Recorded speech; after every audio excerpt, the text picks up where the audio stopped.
What's up everybody? Peter Mckinnon is not here, so why would I or anyone else start a video like that? There's an easy answer, because starting a video with a What's up everybody? What's up everybody? Peter Mckinnon here, and today, what's up everybody? What's up? Is going to instantly get us millions of subscribers, make us tons of money, and we're gonna have a fantastic YouTube career. Good for us. Nah. Peter Mckinnon has had a meteoric rise to YouTube stardom, one that the rest of us can only dream of. But it's not because he wears a grey hoodie, a cap and says, "What's up?" It's because he's an incredibly talented filmmaker. So as tempting as it might be to copy him, if I dress like Peter, start shooting a 1DX Mark II, drive a F-150, live in Canada, drink a lot of coffee, that doesn't mean I'm gonna wake up tomorrow with millions of subscribers and fans and brand deals waiting for me, because it's completely missing the point of his success. Those things alone aren't what make Peter successful. They're just things that make him Peter. It's only one half of the equation. They're his X factor, if you will. And that can't be copied or duplicated. Not successfully anyhow. You see, you take the two sides of the equation. One is Peter's unique qualities, his X factor, his what's up, his coffee, his B-roll, his all the unique things that make a Peter Mckinnon video a Peter Mckinnon video. What he does is he takes all that stuff and then he mixes it with his own art form, and he's a master of that art form, and that's storytelling.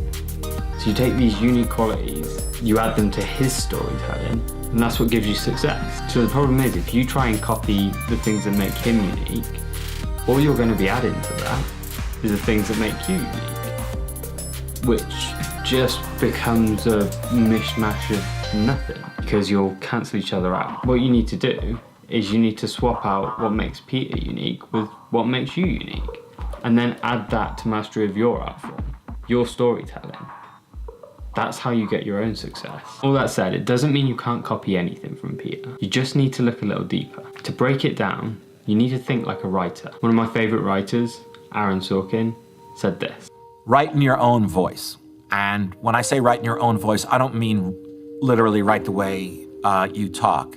I mean write the way you want to write, and don't worry that you're not writing the way I write, or you're not writing the way Diablo Cody writes, or anyone else. You write the way you write. So let's break down the elements of Peter's video and work out where people are going wrong when they're just putting their own slow motion B-roll coffee sequence into a film. Why is that not having the same effect as Peter? Something that's so associated with Peter is coffee.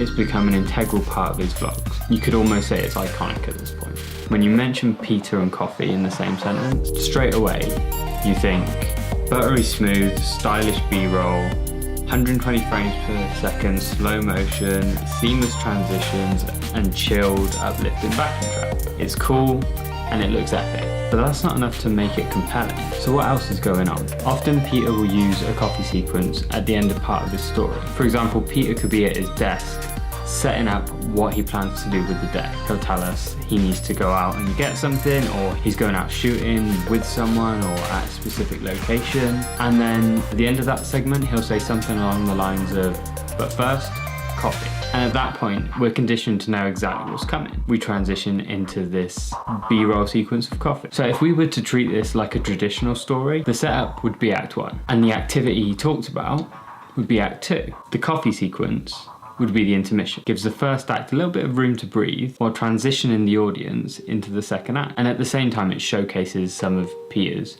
personality and his filmmaking ability. So rather than just copying Peter by chucking a slow motion coffee scene into the middle of your vlog, work out how you can do your own type of coffee scene. Break down your story, find a good part where an intermission or transition sequence would be useful, and then think of something that's unique to you, something that can complement your brand. You can still use 120 frames per second if that's what you want to do. You could even do it about coffee. if you've got a take on it. But rather than just doing the same slow motion that Peter does, unless you've got a really compelling reason to do it, it's useless. It's not going to serve the story, and that's the key point. I hope you enjoyed that. You know the drill. If you did, subscribe, like, hit the bell so you're notified of the next video, and maybe share the video online. I look forward to seeing all of your unique transition sequences, and I'll catch you in the next one.